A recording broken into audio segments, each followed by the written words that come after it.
I'm going live with this. Art should be higher than reality is the Mondrian quote. Oh, higher. Okay. Yeah, my handwriting is very Unabomber-esque. Oh, that's fine. So as you can see, folks, we're live. And hello. We always start a bit ahead of time ourselves to kind of figure out what we're going to talk about and things like that. Got to prepare. So I'm joined today by, as always, Malt and Steve. Unfortunately, Joe won't be joining us today. He's otherwise indisposed, and we hope everything is great. But we're looking forward to his reappearance next week. So how are the two of you doing? Fine and dandy, like lemon candy. Yeah, it's Arlington is getting ready. Our town meeting starts tomorrow, and we have a dress rehearsal starting shortly. So it'll be we have an interesting warrant, and it's going to be probably a long one because it's virtual and things take longer virtually. Oh, so you're still going to do it virtually this year? Yeah, there's this was a decision that was made between our moderator. My understanding is it was a decision made between our moderator, our select board, and our Health and Human Services department. But basically, the audit, we would normally do this in the auditorium of Town Hall, which really doesn't have much in the line of ventilation. And you get 252 people crammed together. And because, my concern if we had to do it virtually or had to do it in person is that there would be someone who was feeling a little under the weather, but felt, it was their duty to show up and vote. And then we would start dropping like flies. So I'm glad, I'm glad we are doing it remotely, but remote it just takes longer. As I always am with the downer note, Massachusetts, we are looking at across the board a 30 to 50% increase in infections across communities. So if you're still hosting in-person events, consider reinstating the masking policy, opening some windows, getting some fans going, or just not. Well, I'm glad to hear my concern was not unfounded. So just before we get further on with what we plan to discuss, Steve, I'm curious, has there been greater participation in town meeting now that since they've been virtual since what, 20? Oh, absolutely. 2020. Absolutely. So typically on a typical night where we'd be in person, we'd have 200 to 216 people, actually casting votes. Because of the system we use, all the votes are individual, so you could see how people voted, you could see and you could see how many people voted. With the virtuals, we've tended to have over 240 people in attendance. So this is out of 252. It is for town meeting and for public meetings in general. The virtual option has been a real boon for attendance. Cool. Glad to hear it. So we have a limited time. Some of us have to head off. So just wanted to start with some news. First of all, hey Malta, yeah. So we've got an in-person event, but thankfully it's not until the end of May. And that's going to be up in New Hampshire at Joe's temporary abode. It's going to be one of our pirate moots on the 4th Saturday. So we're hoping things are better, but it's going to be outside. And we encourage people to wear masks and get vaccinated. So yeah, do. And, come, it'll be a potluck. Additionally, just for folks, there is and we're going to talk about Assange in a moment, but there is a protest coming up tomorrow in Boston, starting in Cambridge at Galaxy Park by Kendall Square at, I believe it is 11 o'clock. And they're going to go to the British consulate to protest Assange's potential pending extradition. And speaking of pending extradition, so who wants to give us a rundown of what's going on? I guess I'll do it. Great. I was going to say, did you say expedition or extradition? Extradition. Okay. Yeah. Okay. I mean, expedition, I'm sure he'd rather go on an expedition unless it's to like Mars. But anyways, no, yeah. Take it away, Amy. Malt, do you want to catch us up? It's so as of 2010 is when the extradition was first signed. If memory serves me, he's facing sexual assault charges from 2 different women. I don't think those are relevant anymore. I think they're trying to go after him for all the stuff that WikiLeaks has been known for. Well, actually, let's back the up. Iraq war logs. What countries would he be extradited to? The United States. Ah, okay. So that's a whole. So there we're probably talking like Espionage Act or something. Oh yeah, absolutely. Right. It was the collateral damage video is what he's wanted over, amongst many others. Yeah, so the U.S. government's been trying to extradite him for a long time.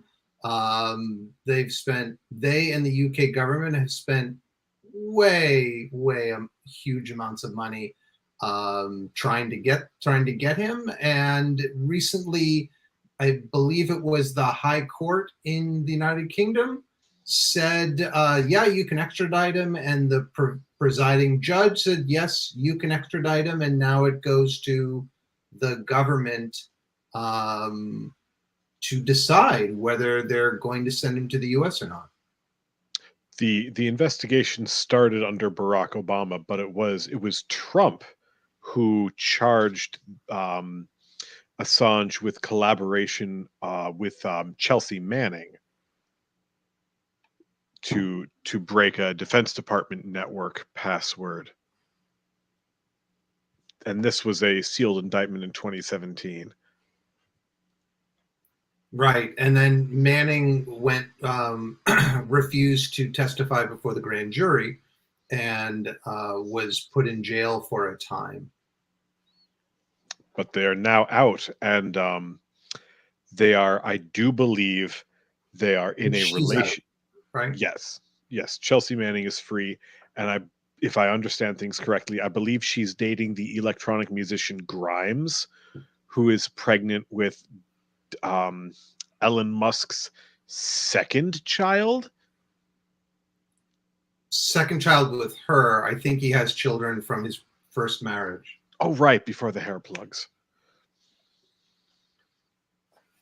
Anyhow, so as I said, there's a protest on Monday. Please, if you're in Cambridge, Boston, and get off from work, please go attend. In terms of other things you can do, of course, you can reach out to, you can call the president and say, stop this charade, because, you know, if you go after Assange, then everything he did is something that a news organization could do or another reporter could do. You know, if you get an encrypted file, you're going to try and decrypt it.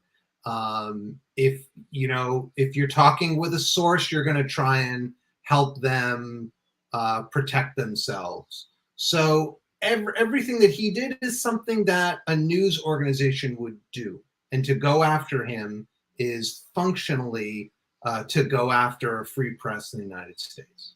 Yeah, they're absolutely looking to establish a a precedent for pursuing open source journalists that make the state look bad by releasing data about the crimes the state commits in our names. So if you like, as unsavory a figure as he might be, this is worth fighting. Absolutely. Speaking of worth fighting, we've been seeing various state governments have decided that free speech is secondary. Whether you're a library and you want to take out books that they don't like, or if you're LGBTQ plus and want to talk about the fact that you have two moms or two dads, or some other non-traditional nuclear kaboom family. Can you, Steve, Malt, do you have anything to talk about on that? The Millbury Public Library had a problem a month ago when a number of people were checking out certain challenged books of the LGBTQ persuasion, and the story was blown open by a local journalist who spearheaded an operation to get like several hundred copies of those books donated to local libraries in order to fight back against this. But yeah, the right has weaponized the term groomer to refer to any person or legislation or policy which might give comfort to anyone who is not straight white Christian American patriot. We're all patriots. Speak for yourself, my man. Loyalty to the country always. Loyalty to the government when it deserves it, as Mark Twain said, is my motto. Yeah, there's one of the things that strikes me about about this is, to me, it seems like a very insular move. The kind of thing where if I don't like something, I don't like something, so no one can talk about it. And, talking through things, it gives you a chance to understand people and to kind of form your own opinions. And it seems very much like, there's there is a little bit of a nanny state element to it. Maybe more than a little bit of a nanny state element to it. But I don't know, thinking about when I was a teenager, if you told me something was bad and that I should not know about it, that was just like a magnet. I wanted to go, I would find a way. And I mean, sure, you can pull books out of the library, which is, I think that's a terrible thing, but there's also the internet. So I think that, when I think oppressed minorities, over time, I don't think they're going to let go of the stuff that was done to them lightly. Eventually things turn around. Can I interject on that? Absolutely. Please do. The library is not the end game fight here.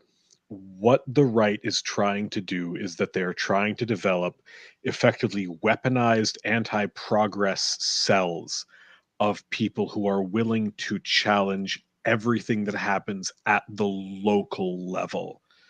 So, yes, library books, but like people who challenge library books will be tagged by local Republican organizations to run for office. So it is effectively a funnel to find effective conservative social terrorists to wage this war on every front possible.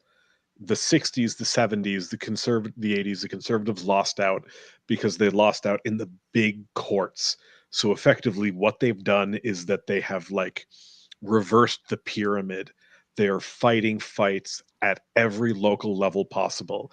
And it really only takes one dedicated, exhausting asshole to suck up all the energy in a single school network. Like in a single school district, you will like 80% of the energy will be taken up trying to placate the noisiest 20%. And this is a ratio that is repeated across the board. And like this is the fight. And to top it off, I mean, you're also having people who are, say, school committee members who are getting death threats. And, you know, if you get those people out and maybe those people are supported in their community, and you can run some Yahoo who thinks that teachers should be held liable if, you know, two classmates talk about their respective families, you know, where one of the families might be two moms or two dads or something unconventional. You know, and then to go after teachers is just kind of amazing to me in that. I mean, it's kind of building at a grassroots, a Stasi society. Yeah. Being able to, you know, you as a teacher, you as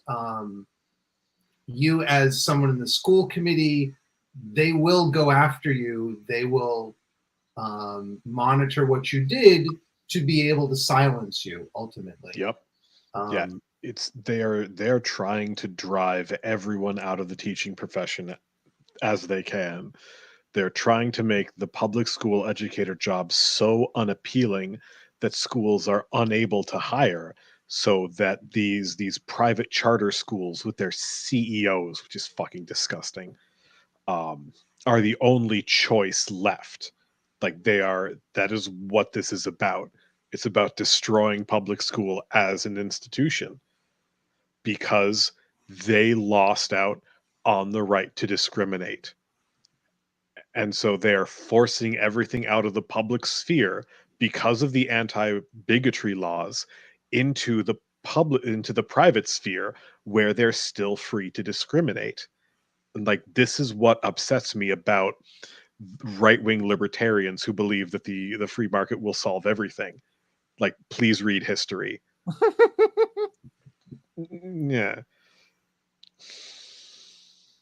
So, folks, if you want to stand up against this creeping censorship that we're seeing, and this is government censorship, this is not the right's cancel culture. You know, this is actual attempts to remove books from shelves, to go and penalize teachers for supporting their students. If you oppose that, then by all means run for office. Town elections are still going on. It is still possible. You know, you can call up your city and town and find out when the elections are, and go and get on. If there's a school committee, if there's town meeting, any of those offices that are there, you know, contact us, info@masspirates.org, and we're quite willing to help you out and walk you through that process. And as Malt said, you know, this is something that's going to go a long, long time. So the city elections next year, it is still, we're towards the end of, unfortunately, Massachusetts is weird. We're getting towards the end of when you can get on the ballot for state rep, state senate. But federal House of Representatives is open till like July. So if you want to get on the ballot for that, we can help you out there as well. Parting words, folks? It is very easy to troll people you don't like by running for office and simply advocating for things that make stuff better for everyone. Like, it is hilarious. People will lose their shit. And the Democrats are really more conservative than you, and certainly we think that the state should be. Mhm. So it may be 80+% Democrat, but they're all corporate Democrats largely. So thank you folks very much. Thank you for watching, and thank you Steve and Malt. I hope you all have a nice time. We'll see you next week. One thing, I should mention it, I'll put a link in the description. This Thursday, starting at 5 p.m., meeting at 5 p.m. at Galaxy Park. There is a protest about share the science, and we'll be there, and we encourage you to come out in favor of making sure patent laws don't stop countries from producing vaccines, especially ones created by United States companies. So please do come out for that.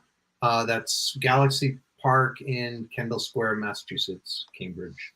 All right, folks. Thank you very much. Have a good night. Thank you, Malt and Steve. Take care. Don't trust the police.